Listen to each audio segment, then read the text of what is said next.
বিয়ের ৫ বছর পর আমার স্বামী তার প্রেমিকাকে বিয়ে করার জন্য যেদিন আমাকে ডিভোর্স দিয়েছিল, আমি ফুপিয়ে কান্না করতে করতে তাকে জিজ্ঞাসা করেছিলাম, একটাবার বলবে আমার ভুলটা কি, আমি শুধরে নিব।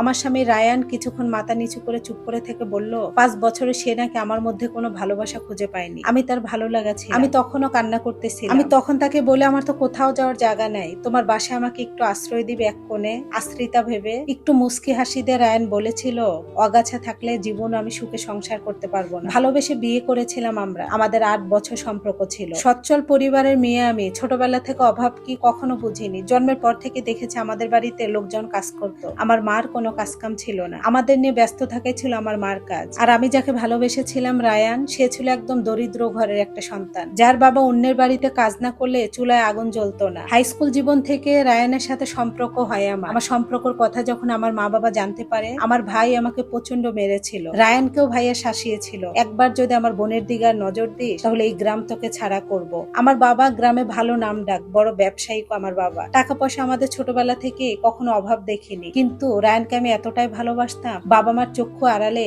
তার সাথে আমার সম্পর্কটা কন্টিনিউ হচ্ছিল। রায়ানও আমাকে প্রচন্ড ভালোবাসতো। আমার টিফিনের টাকা বাঁচিয়ে বাঁচিয়ে আমি রায়ানকে হাত খরচ দিতাম, কারণ ওর বাবা দরিদ্র, এটা আমি জানতাম। এইভাবে কাটছিল রায়ান আর আমার ভালোবাসার দিনগুলো। ওই দিন ছিল সোমবার, বাড়িতে কলেজ থেকে ফিরেই দেখি বাড়িতে ছোট মোটো একটা আয়োজন। বুঝতে পারছিলাম না, হঠাৎ করে কলেজ থেকে এসে দেখে আয়োজন কই, আগে তো আম্মু কিছু বলেনি। আমাদের বাড়িতে কাজ করে রহিমা খালা, খালাকে চুপি চুপি জিজ্ঞাসা করলাম, কি হয়েছে খালা, কেউ কে আসছে না আসবে? খালা হাসি দিয়ে কইলো, খালা গো, তোমার ভাগ্যটা অনেক ভালো, তোমাকে আজকে দেখতে আইছে, শুনছি জামাই বড় অফিসার, মেলা লেখাপড়া করছে, তুমি না অনেক সুখে থাকবা। কথাটা শুনে কাঁধে থাকা কলেজ ব্যাগটা আমার পড়ে গেল। আবার আমি উঠে নিয়ে সিঁড়ি দিয়ে উপরে উঠলাম। মা বাবাকে বুঝতে দেওয়া যাবে না যে রায়ানের সাথে এখন আমার সম্পর্ক আছে, আর এখন যদি আমি সিক্রেট করি তাহলে একটা বড় বিপদ হয়ে যেতে পারে, এমনও হতে পারে জোর করে তারা আমাকে বিয়ে দিবে। ভিতরে ঢুকতেই আমার ছোট্ট খালাতো বোন সুমি এসে আমাকে জড়িয়ে ধরল, আপু নতুন দুলাভাই আসছে, তুমি আমার জন্য চকলেট আনো নাই? ওকে আমি বললাম, আমি তো জানি না তুমি আসছো, আচ্ছা কিনে দিব। মা বললো, তাড়াতাড়ি রেডি হও, তোমাকে পাত্রপক্ষ দেখতে আসছে। আমার ভিতরটা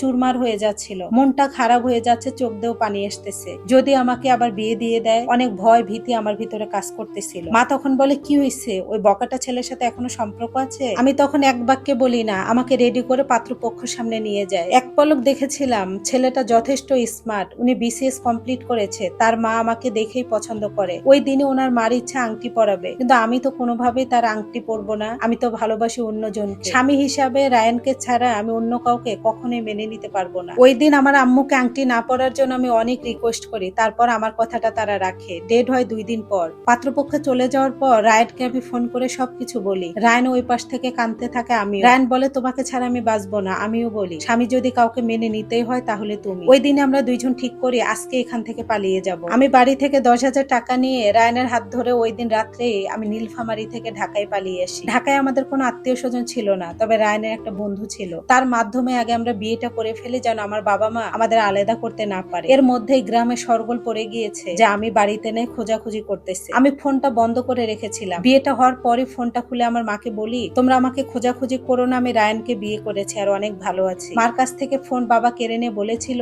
আজকের পর থেকে লিপি নামে আমার কোনো মেয়ে নাই, আমার মেয়ে মারা গিয়েছে, আমার একটা মেয়ে। বাবার কথা শুনে বাবার কান্না দেখে আমার একটুও কষ্ট হয়নি, কারণ আমি তো ভালোবাসার মানুষকে পেয়েছি। 6 মাস আমার মা বাবার সাথে আমার কোনো যোগাযোগ ছিল না। আমার গলার চেন, আংটি, নুপুর আমি এনেছিলাম 10,000 টাকা, আমার হাতে সেলফোনটাও বিক্রি করে দেই। এইভাবে রায়ান আর আমার সংসার চলতেছিল ঢাকায়। রায়ান কোনো কাজও করেনি এই 6-7 মাসে। যখন সব টাকা শেষ হয়ে যায় বিয়ের, তখন আমার 6 মাস শেষ হয়ে 7 মাসে পড়বে। ঢাকা শহর কে টাকা ধার দিবে আর কার কাছে বান চাবো? কোনো উপায় না পেয়ে মা বাবাকে কিছু না জানিয়ে আমি আবারও আমার বাবার বাড়িতে যাই। আর আমার স্বামী রায়ান তাদের বাড়িতে যায়। বাবা আমাকে দেখে স্রেফ বলে দেয়, আমার বাড়িতে ঢুকবি না, আমার কোনো মেয়ে নাই। কিন্তু আমাকে দেখে মা ডুকরে ডুকরে কান্না করতেছিল। বাবার সাথে একরকম তর্ক করে মা আমাকে বাড়িতে নিয়ে যায়। মা আমাকে বুঝায় আর বলে, তোর বাবা যা বলে বলুক মা, মুখ বন্ধ করে সহ্য করে নে। রায়ানের সাথে আমি ফোনে কথা বলতাম, রায়ান এখানে আসতো না, আমিও যেতাম না। এভাবে আমি বাবার বাড়িতে 4 মাস। আমার চাচার মাধ্যমে আমার চাচা বোঝানোর পর আমার বাবা আমাদের বিয়েটা মেনে নেয়। বিয়ের পর যখন আমার বাবা জানতে পারে রায়ান বেকার, কোনো কিছু করে না, আমার ভবিষ্যতের কথা চিন্তা করে আমার মেয়েকে বেকার ছেলের কাছে দিব আমি, এটা ভেবে আমার বাবা একটা সরকারি চাকরি নিয়ে দেয় রায়ানকে। রায়ানকে শুধু বাবা একটা কথাই বলেছিল, তোমার কাছে আমার কোনো কিছু চাওয়ার নাই, শুধু আমার একটাই চাওয়া, আমার মেয়েকে তুমি সুখে রেখো, ওর চোখ দিয়ে যেন পানি না ঝরে। তোমার চাইতে অনেক ভালো বেটার অপশন পেয়েছে, বিসিএস ক্যাডার,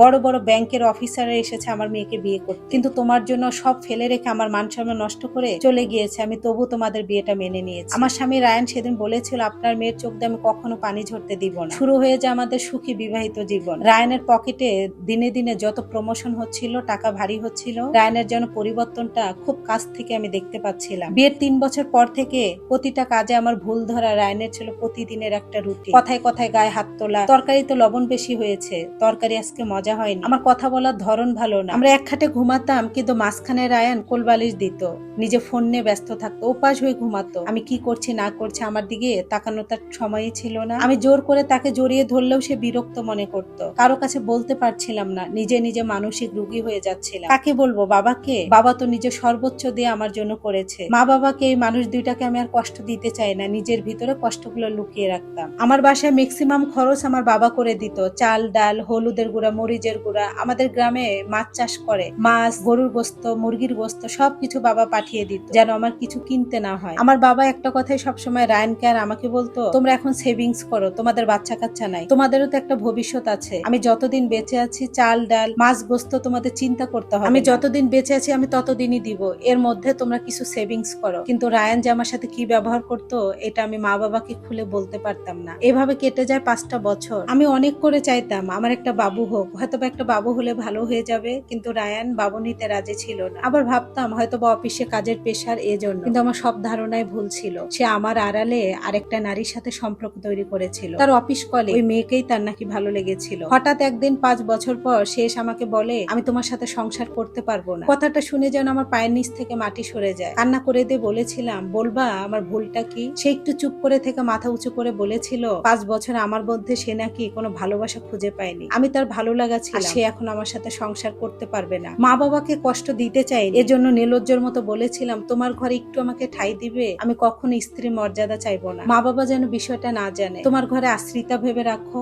রায়ান তখন মুসকে হাসি দিয়ে বলেছিল, অগাছা থাকলে আমি কখনো সুখে সংসার করতে পারবো না। আমি কোনো কিছুই বলিনি, মনে হচ্ছিল আমার স্বামী রায়ান সবকিছু আগে থেকেই ঠিক করেছিল। আমাকে বলে, চলো ডিভোর্স পেপারে সাইন দিবা। যে দেখি কোর্টে সবকিছুই রেডি, শুধু আমার একটা সাইনের অপেক্ষায় ছিল। সাইনটা দেওয়ার পর আমাদের ডিভোর্স কমপ্লিট হয়ে যায়।